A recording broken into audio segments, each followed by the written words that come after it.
Tayo ay binigyan ng kalayaan sa maraming bagay. Ngunit mayroong iba sa atin na nalimitahan ng kalagayan dahil sa iba't ibang kadahilanan. Kabilang na diyan ang mga kababayan natin na napalilibutan ng mataas na pader at rehas na bakal ng Santa Cruz District Jail sa probinsya ng Laguna.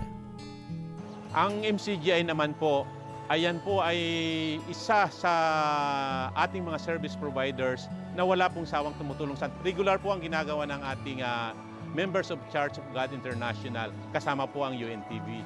Sila po ay patuloy na tumutulong sa ating tanggapan. Hindi lang po dito sa amin sa Santa Cruz District Jail, kundi sa lahat po, nationwide po ang scope ng kanilang pagtulong ng MCGI sa medical and dental.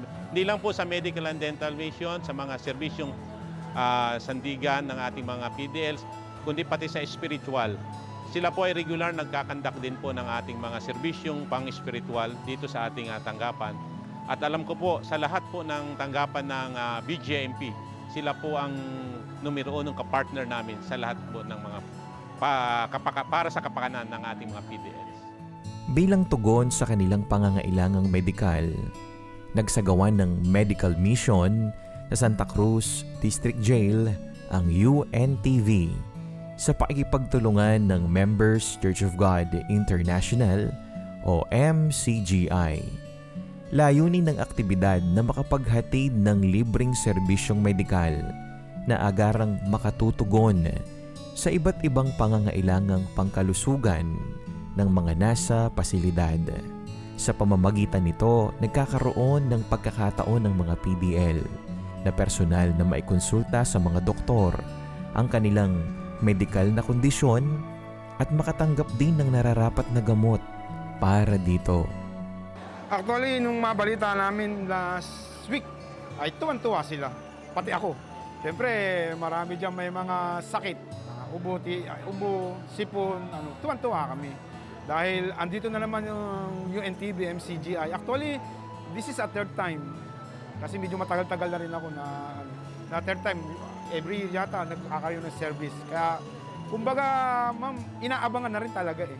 Kumbaga, naging legacy nyo na rin siguro ito dito. Kasi, hindi lang pangalawa ko na kasi rito. Lagi nyo dinadalaw kami. Kaya kami masayang-masaya. Salamat kay Lord dahil ginagamit nyo kayong daanan ng blessing para sa aming mga nakakulong dito. Tulad dito, galing pa sa inyo ito. Mamaya magpapacheck up nga ako, baka sakaling bumaba na o tumaas. So, regular check up.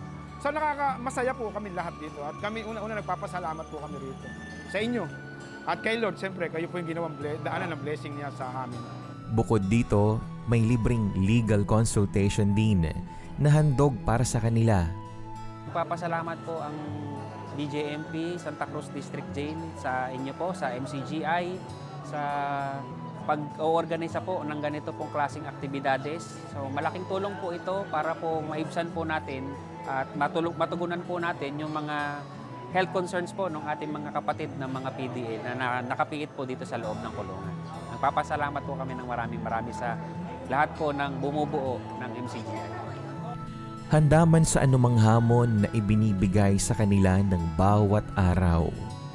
Ang mga ganitong pagkakataon ay isang paalala na kahit sa mga kagaya nilang nasa loob ng mga selda, ay may mga tao pa ring may kalayaan na lumingap at handang gumawa ng mabuti para sa kanila.